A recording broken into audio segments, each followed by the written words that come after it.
Welcome to the Feel Great with Kait Podcast, where you'll learn how to master your health to achieve more in life. I'm your host, Kaitlin Borncamp, a CPA turned nutritional therapy practitioner. Together, we'll be unpacking powerful forces that are shaping your daily habits, providing effective ways to account for your health with practical strategies, and uncovering powerful insights to why your metabolic health is the key to fuel your energy, longevity, and success. My mission is to help more high achievers like you stop trading your health for your wealth. Let's dive in. Hey everyone, good to be with you. I'm Kaitlin, your host. I'm going to be talking to you today about the 3 biggest mistakes that I see amongst busy professionals, executives, CPAs, and consultants who I know we have limited time, but still nonetheless, these mistakes end up happening and they have honestly a bigger impact on our metabolic health, on our daily performance, and quite frankly, on our longevity than we realize. So as you're listening, if you recognize any of these within yourself, make the change, make it happen. There's something within you that you're wanting to improve your health. That's why you're listening to this podcast. You're curious to learn more. So throughout, our time together, if you notice something that you want to make a change on, just do it. Try it out. See how it works for you, right? There's so many questions out there. Just quick side note before we jump into the 3 mistakes, but honestly, I hear so many questions of, hey, what do you recommend for this supplement, Kaitlin? Or do you think I should do this for this type of habit? And so many things, we just have to try and see how they work for us. And also, we shouldn't always ask, what do we need to be doing? Sometimes we need to ask, what should I stop doing? And so for these mistakes, these are 3 things that you should stop doing right away if you find yourself doing them right now. All right. So number 1, not drinking enough water. This, without a doubt, is one of the biggest mistakes I see because it has such a huge impact on every metabolic process in your body, your brain health. I mean, just so many things. And also, it's the easiest to remedy, right? We all have access to water. And, I always like to say, you're never too busy to hydrate. So if you know me, you know that I played basketball once upon a time in high school. And one of my favorite quotes is, you miss 100% of the shots you never take. And I like to apply that into other areas of life. And so you will drink 100% of the water that's not on your desk. That's how I like to apply this one. So if you're listening to this at work or you're in your home office, go fill up a cup of water and bring it to your desk. So that way you can drink some more water. And anybody who's listening to this, we should all take a sip of water right now.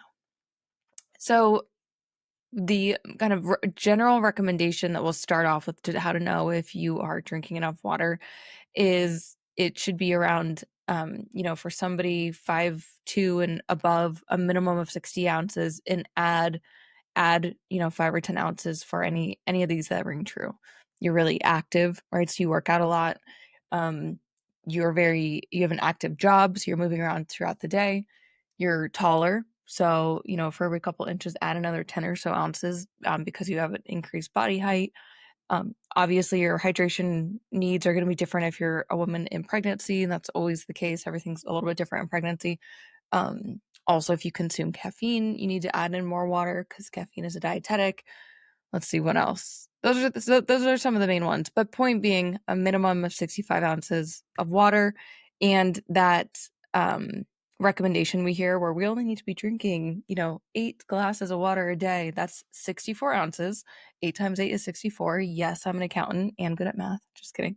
Side note, everybody always asks you when you're an accountant if you're good at math, which some of us are. I love math, but you don't need to be good at math to be an accountant. Anyway, 64 ounces is a bare minimum of water intake per day. Okay. And then increase from there. Ideally, if you're somebody who's, like myself, I'm 5'4", my minimum is 100 ounces a day. And depending on what I'm doing that day, I may have more. So that's how you know if you're drinking enough water. And the one thing I always come down to for this is, again, it's the most impactful, one of the most impactful things, because your hydration status in your body impacts every single cell within your body and a lot of different metabolic processes. And one metaphor that you can use and think about is, when you're not drinking water, probably why is that? The most common answer I hear is because I don't want to take more time to go to the bathroom throughout the day. that's how driven we are out there. Hey, I hear you. I also like to be productive. I love to get stuff done. But if you are foregoing drinking water because of the time it's taking you to go to the bathroom, you need to stop it. Yeah, you have to change your ways. I'm telling you. So the metaphor I want to give you is, do you want every cell in your body to be more like a raisin with dried up, shriveled ends that kind of get stuck on each other? Or do you want your cells to be more like a chia seed where they're nice and plump, hydrated, easy to glide, right? That's how we want our cells. We want our cells to be a chia seed, not a raisin. Okay. And just to help think through this all the way, if you're still fighting me on the time thing, you can still, let's just invite this idea in. You can still get work done while you're on a 2-minute bathroom break because you're thinking through it. Just because you're not physically in front of your desk doesn't mean you still can't be working. And I know you're going to be like, yeah, but Kaitlin, I'm in meetings all day long. You can excuse yourself, or you can be 2 minutes late and say, thanks for waiting. Thanks so much for being patient, right? That's it. Change of subject, move on, because day in and day out, if you are causing yourself to be dehydrated simply because you can't get up from your desk, your daily performance is struggling. You're going to have lower energy, more headaches, probably constipated, joint pain, poor muscle recovery, potentially less sleep, so many different things. So yeah, drink lots of water and take your bathroom breaks. Okay. You're going to be better for it. I promise. Okay. Moving into mistake number 2 that I see amongst busy professionals. Oh man, this one I feel like we wear like a badge of honor, and it is scarfing down lunch, right? How many days have you worked through lunch and by the time you go to eat some food, you just end up completely scarfing it down? I know this happens a lot. I know this is really common, again, because of the back-to-back meetings and all the fire drills that we're putting out and just the constant demands on our time. There's very real reasons why this one happens. But it's without a doubt one of the most common with almost every professional I talk to. And so I think that as we stop wearing it as a badge of honor, which I don't think anyone's doing kind of intentionally, but what I've noticed is that amongst groups and amongst teams, it is normalized and it is sort of okay. It's like, oh, okay. Oh, yeah, haha, I skipped lunch too. Or, as one person said in a recent workshop, you guys are eating lunch, right? And then everybody laughs. It's like, okay, it's funny because it's true, but it's also not funny. And I know that this requires a little bit more preparation, right? Because if we are still going to be strapped for time for lunch, we can't be, unrealistic and say, hey, Kaitlin, I'm now going to have an hour for lunch. Like, I know that some days you're just not going to have a full block to take an actual break for lunch, which is totally fine.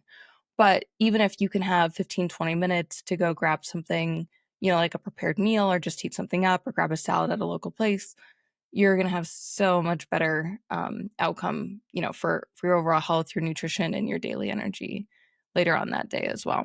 So stop scarfing down your lunch, okay?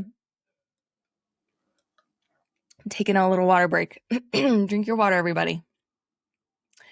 And so here's what I like to do in order to stop scarfing down my lunch is to sit down and slow down.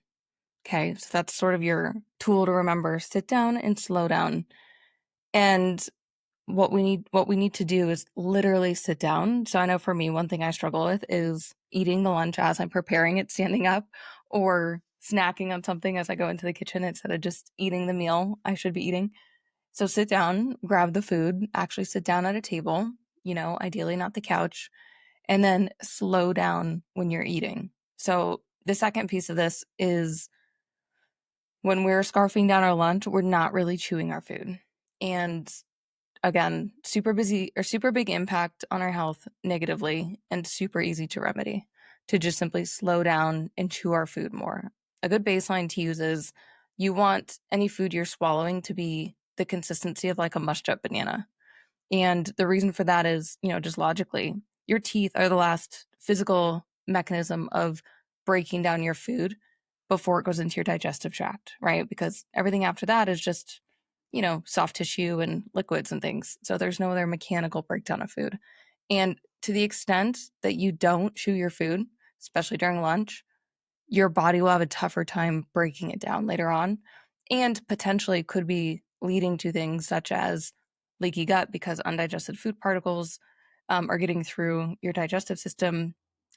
Indigestion, think about like bloating.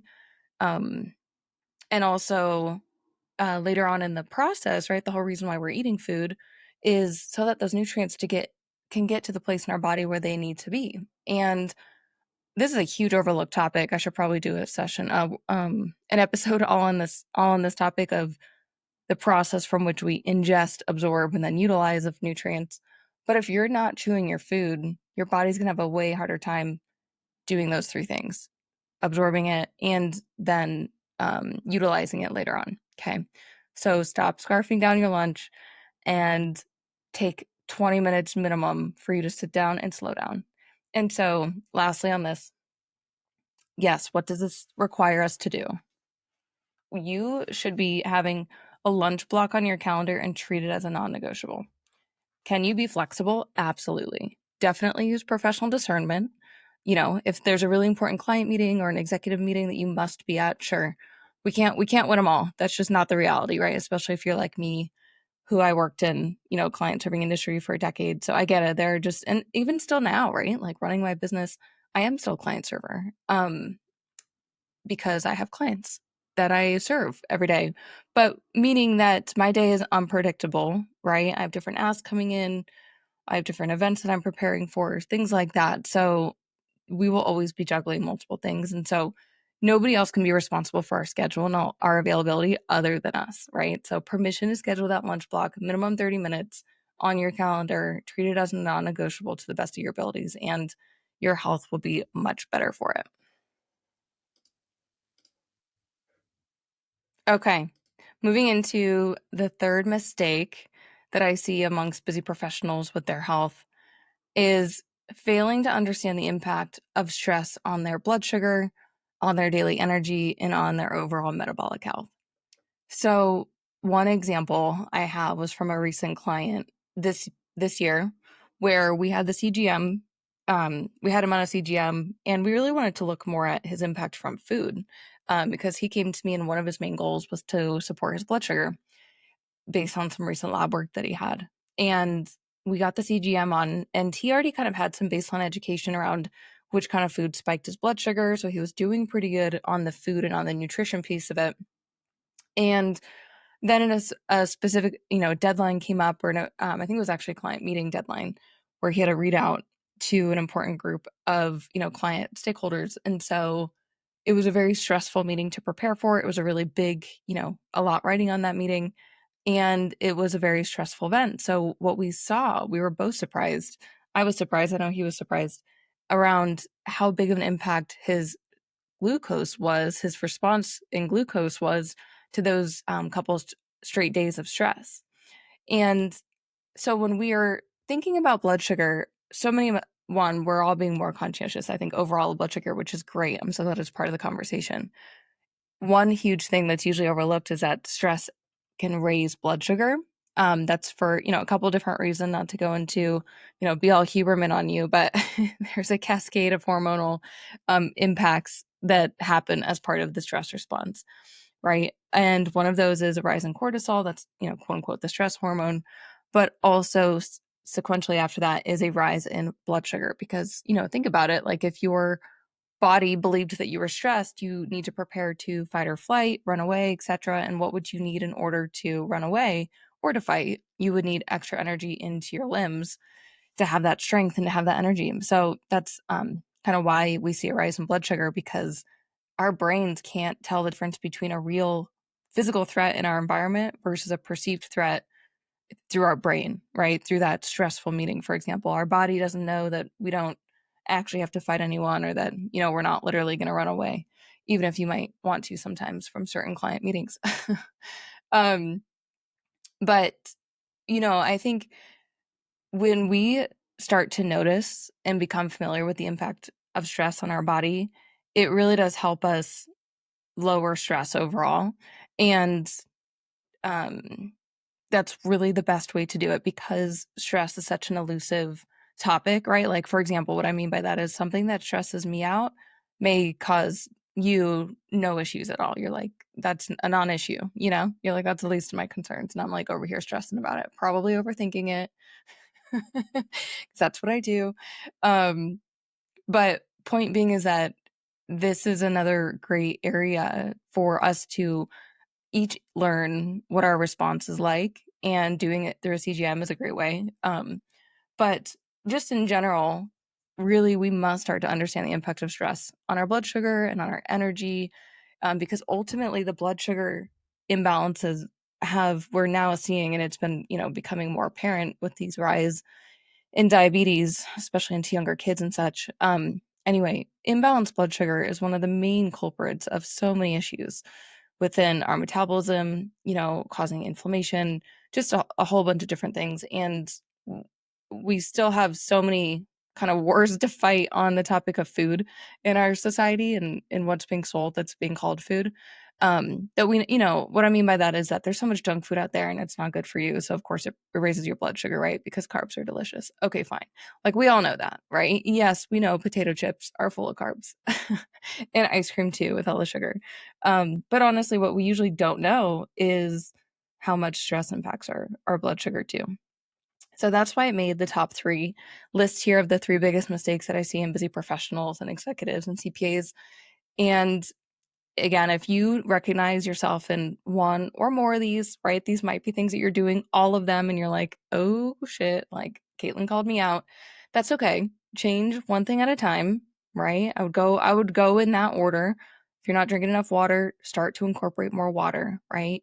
You miss 100% of the shots you never take. So keep that glass of water on your desk, bring 2, or if you're in the office or client site, bring a water bottle with you, right? Set yourself up for success here. And then if you are somebody who recognizes yourself scarfing down lunch, do your best. Maybe if you're doing it several times a week, try to just reduce it by one day, right? We're not aiming for perfect. We're just aiming for better. And then slowly start to understand the impact of stress on your body. Like I mentioned, a really effective tool to use is CGM, a continuous glucose monitor. But there are other ways that we can start to recognize stress as well, just how you're feeling. Do you notice an increase in heart rate? Do you notice anything else? Racing thoughts, sweating, anything like that? So really start to become more familiar with the impact of stress because we must manage it in order to have optimal health and really perform better at our job. But it's a little bit beyond the scope of what I'm going to get into for this episode.